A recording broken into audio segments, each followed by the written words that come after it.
Eu nasci na Assembleia de Deus, pastor Marcos Feliciano, eu aprendi a respeitar essa autoridade. E por isso eu nunca lhe respondi. Mas eu quero dizer para o senhor que o senhor se tornou uma pessoa abjeta, misógina. Quando eu havia lhe pedido a questão de ordem, era exatamente para colocar em pratos limpos aqui uma mentira feita pela senadora relatora, que infelizmente não está aqui. E eu queria fazer a pergunta. Ah, está aqui? Ah, está ali. Porque Vossa Excelência estava na reunião que aconteceu na terça-feira, e Vossa Excelência é testemunha de que eu não agredi a senadora em momento algum. A senadora postou nas mídias sociais dela assim: o diabo é o pai da mentira e a verdade liberta. Marco Feliciano. Assuma seus atos e diga a todos que quem partiu para cima de uma mulher foi o senhor. Ela postou isso nas mídias sociais, isso virou matéria de jornais, e Vossa Excelência é testemunha que Vossa Excelência estava lá. Eu também sou. A senadora levantou, ergueu a voz e apontou o dedo no meu nariz. E eu, então, fiquei em pé e disse a ela: se fosse um homem no lugar de Vossa Excelência fazendo isso, ele estaria sendo acusado de misoginia ou seria levado ao Conselho de Ética. Então, que a verdade seja restabelecida, porque temos testemunhas, temos o senhor como testemunha, tem o senador Marcos Rogério, os senadores estavam lá. Em momento algum, eu fui o personagem ativo dessa história. Segundo, aconteceu aquele entreveiro aqui no momento, e eu lamento muito, estou triste, estou com o coração aqui pequeno, porque a Laura sempre foi uma grande amiga minha aqui. Porque quando eu pedi a Vossa Excelência a palavra, o senhor não me deu a palavra, o senhor disse: o senhor não tem a palavra. E a Laura, do outro lado ali, gritou, disse: não vai falar mesmo. E eu perguntei: quem foi que falou isso? Porque eu achei que era Vossa Excelência. Vossa Excelência tem autoridade para falar, mas ela não. Ela veio aqui na frente: fui eu que falei, e não vai falar mesmo. Eu disse: mas Vossa Excelência não é presidente. Aí então ela, num destempero, começou a gritar comigo, veio aqui, deu a volta, apontou o dedo no meu nariz, e Vossa Excelência nada fez. E aí sai na imprensa de novo que esse deputado é como se fosse alguém que agride mulheres. Ela falou um palavrão aqui que eu não tenho coragem de dizer por causa da minha função como pastor, nem como ser humano. Eu moro numa casa, senhor presidente, onde eu tenho o prazer de dividir a minha casa com a minha sogra, que é uma mulher por quem eu tenho muito respeito, a minha esposa, 3 filhas e a minha neta. Eu tenho a minha mãe viva, de 69 anos de idade, e na minha casa trabalham mais 2 mulheres. Então, mulher, para mim, sempre foi sinônimo de respeito, e que deve ter todo tipo de respeito. Então, eu só queria restabelecer aqui, nesse momento, isso, porque isso não pode mais acontecer. Todas as vezes as pessoas falam aqui nesse plenário e lá na Câmara que todos são iguais perante a justiça, perante a lei. Então, eu quero aqui, senhor presidente, exigir igualdade. Igualdade com as mulheres. Porque quando nós falamos, qualquer um da oposição aqui fala, o senhor sobe o tom, o senhor falou com o pastor, com o Abílio aqui num tom até exaltado. Quando acontece do outro lado, o senhor não usa o mesmo tom. Eu queria só que houvesse aqui paridade e respeito nesse sentido. Quando há uma mulher falando, elas podem tudo, nós não podemos nada. E se a gente fala qualquer coisa, isso eu ouvi da boca de pessoas importantes, inclusive de Vossa Excelência, quando elas falam qualquer coisa a mais, meu Deus, o mundo desaba sobre nós se a gente faz qualquer tipo de ação. Então, se escondem atrás do mimimi, se escondem atrás do sexo frágil, que para mim não é sexo frágil, mulher é igual ao homem, é forte igual ao homem, só que aqui elas batem como homem, e nós jamais vamos revidar. Por quê? Nós só de olharmos já somos julgados pela imprensa. Então, está muito difícil o convívio dentro do parlamento nessa situação. Então, eu queria falar com Vossa Excelência sobre isso, que, primeiro, a verdade seja restabelecida, que a senadora Elisiane Gama tenha, pelo menos, o respeito de falar a verdade. Eu não agredi, não fui o primeiro a partir para cima de Vossa Excelência fez isso. Segundo, ela sempre me ataca na questão da minha religião, pela qual tenho muito orgulho. Eu tenho 9 milhões de seguidores por isso no nosso país, inclusive no estado dela, no estado do Maranhão. E eu entendo o motivo da ira da senadora, porque no estado dela ela está tendo dificuldade de entrar até dentro das igrejas, estão vaiando ela, mas a culpa não é minha, senadora. A culpa não é minha se Vossa Excelência escolher um lado diferente daquele lado que as pessoas lá do seu estado, eles escolheram. Então, eu quero só que seja restabelecida a verdade, senhor presidente. Eu repito, como eu iniciei aqui, para dizer ao senhor, esse deputado não mais pedirá nem questão de ordem, nem pela ordem. Aguardarei a minha inscrição, como sempre, para poder falar muito de bom grado. Nunca tive nada contra Vossa Excelência, sempre lhe tratei com muito respeito. Vossa Excelência também me tratou sempre com muito respeito. Mas aqui na comissão, parece que quando chega a nossa vez, alguma coisa acontece. Eu não queria mais que isso acontecesse. Essa é a minha primeira parte. Segunda parte, agora, então, eu me dirijo ao depoente, ao senhor Luiz Marcos dos Reis. O senhor está aqui por um único motivo, porque o senhor é amigo do presidente Jair Messias Bolsonaro. O senhor está aqui porque há um regime de um governo revanchista, um governo que desvirtuou o cerne dessa CPMI, que era, descobrimos o que houve nos atos de 8 de janeiro, quem foram os culpados. Era para estarmos aqui debatendo a omissão das forças, era para estarmos debatendo aqui se houve facilitação para que aquele golpe, ou para que aquela tentativa de golpe, como eles dizem, que no meu pensamento não foi golpe nenhum, porque não há um tanque de guerra na rua, não há uma bomba atômica apontada para cá, não há uma superpotência mundial olhando para o Brasil ou dando apoio. São mulheres e crianças, como Vossa Senhoria mesmo disse aqui, que viu lá com as Bíblias nas mãos. Existem, sim, vândalos, existem. E aos vândalos, o rigor da lei. Mas aos inocentes, os inocentes que estão sendo injustiçados, quer seja lá na Papuda, quer seja andando pelas ruas com uma tornozeleira. E era isso que nós teríamos que estar debatendo aqui, para proteger o cidadão brasileiro, porque essa casa é a casa do povo. Mas não, há um revanchismo aqui. Miraram todas as metralhadoras contra Jair Messias Bolsonaro e o seu entorno, simplesmente por revanchismo. Então o senhor está sentado aí nessa cadeira por conta disso. Se há indícios, se há isso ou aquilo, deveria ser tratado em outro foro. Aqui não é a CPMI da corrupção, aqui não é a CPMI do cartão de vacina, aqui é a CPMI dos atos de 8 de janeiro. Então, Vossa Senhoria está sentado no lugar errado, ouvindo as perguntas erradas. Inclusive, alguns aqui, talvez conheçam o Código de Processo Penal, mas talvez usam mesmo do abuso de poder, atacam Vossa Senhoria. Todos nós sabemos que uma pessoa que está sendo inquirida não pode ser constrangida, não pode ser acusada da forma como está sendo feito aqui, nem partir contra as pessoas que estão ao seu entorno, como a sua família. Eu vi aqui um senador insistir contra a sua família.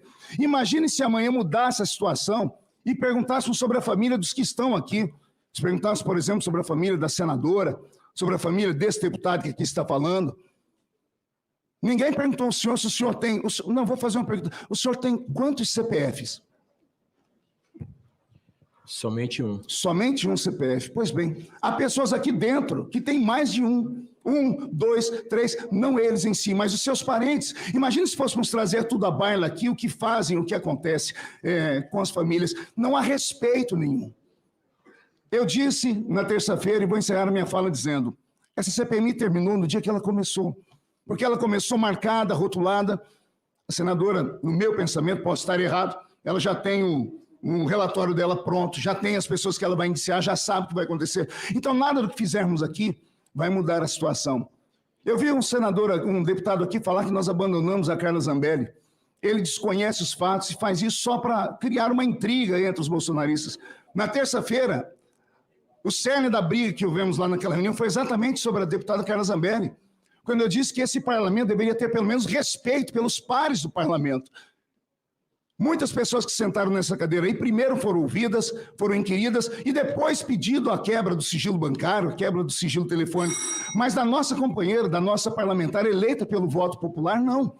Nem sequer havia um convite para ela sentar aí. Houve direto uma quebra de telefônica, a quebra da conta bancária dela. Imaginem se essa onda pega, se cria-se esse precedente aqui. Foi nesse momento, quando eu questionei isso, que eu ouvi lá dentro daquela reunião alguém falar, ela é mentirosa, ela é isso aqui, mas ela não foi nem ouvida. E aí eu pedi justiça. Quando eu disse ser justo, se levantou todo o entreviro que aconteceu.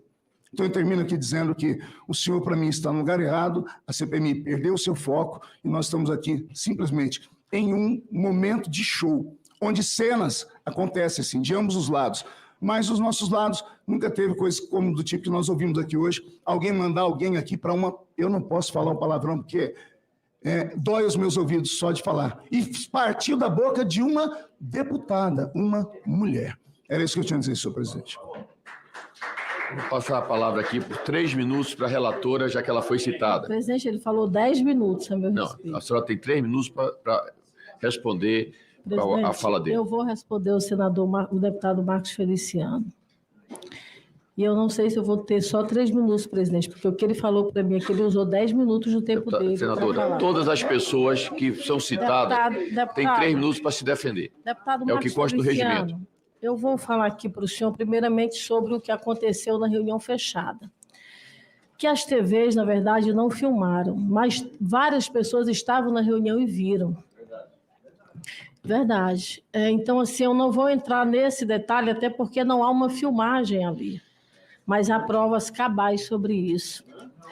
Mas quando terminou o seu grito ali comigo, que eu depois gritei também com o senhor, rebatendo o seu grito inicial, o senhor me pediu perdão, pastor. O senhor chegou para mim e o senhor me disse, Elisiane, me perdoe. Eu lhe respondi, eu lhe perdoo em nome de Jesus. E eu saí dali, deputado, na frente daquela reunião tinha um batalhão de jornalistas. O meu assessor me pediu para eu falar com a imprensa, eu falei que eu não ia falar. E eu falei que eu não ia falar, pastor, porque eu aprendi na minha igreja com meu pai que perdão é esquecer o passado, é seguir para frente, que é o que foi que Jesus nos ensinou. Mas o senhor foi para a rede social tripudiar. O senhor usou seu Twitter e depois a rede social para tripudiar o que o senhor falou a meu respeito. Eu apenas rebati a sua fala, porque era a sua versão que ia ficar na rede social, porque eu não tinha falado com ninguém. E eu também quero lhe dizer assim, com a maior calma, pastor Marcos Feliciano. O senhor é pastor da Igreja Assembleia de Deus, eu acho que ainda está. Eu também sou membro da Assembleia de Deus no Brasil. Eu, na minha adolescência, e lhe digo isso porque desde o primeiro dia que eu cheguei a esta comissão, o senhor me provoca. O senhor me olha com um olhar carregado de ódio.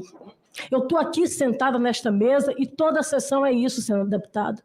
O deputado Magno Malta, o senador Magno Malta, por vezes me pediu aqui para que eu, na verdade, só falasse para fazer o registro, a senhora tem mais 2 minutos, porque a mesa me corrigiu aqui que a senhora teria que estar 5 minutos, então vou colocar mais. E eu quero lhe dizer aqui para o senhor sabe por que eu nunca lhe respondi, pastor Marcos Feliciano? Porque na minha adolescência, na minha igreja, eu com a juventude, eu tirava oferta para receber o senhor na nossa igreja, para o senhor pregar na nossa igreja.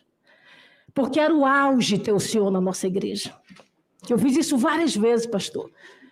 Vendia pão, cachorro-quente, que é o que a juventude faz hoje nas igrejas evangélicas no Brasil, para receber um pregador de renome, era o que eu fazia com o senhor. E por isso eu nunca lhe respondi, porque eu aprendi a ter respeito por pastor. Meu pai é pastor, pastor. Meu tio é pastor. Meu irmão é pastor.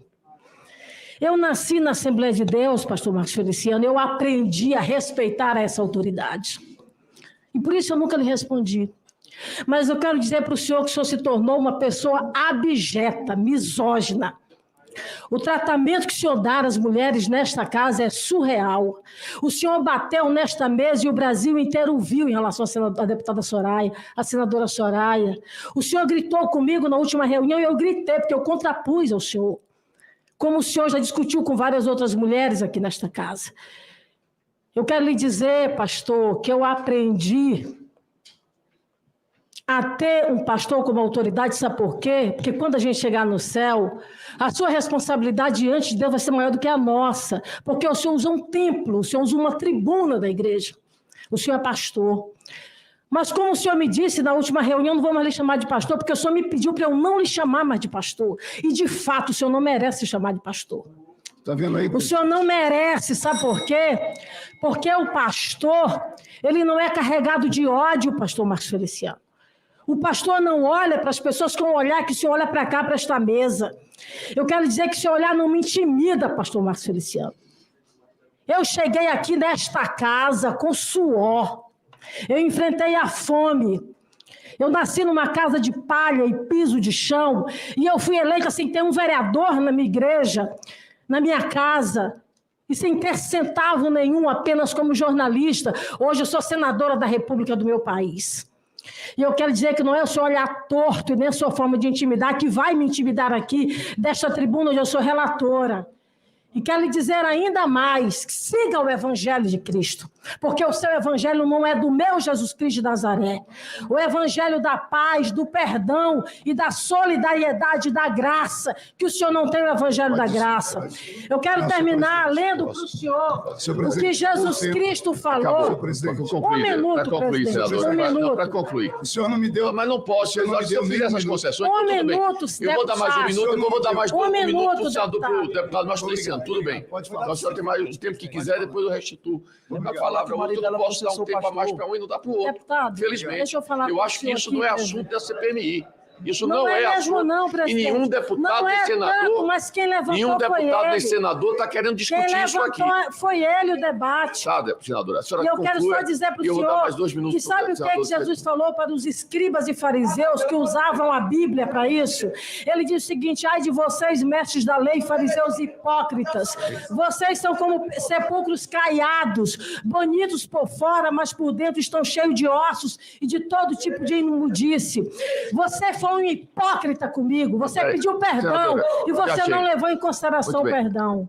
Que Deus abençoe a sua vida e que o Senhor, Deus tenha misericórdia das mentiras que o Senhor profere aqui, se escondendo atrás do púlpito como pastor.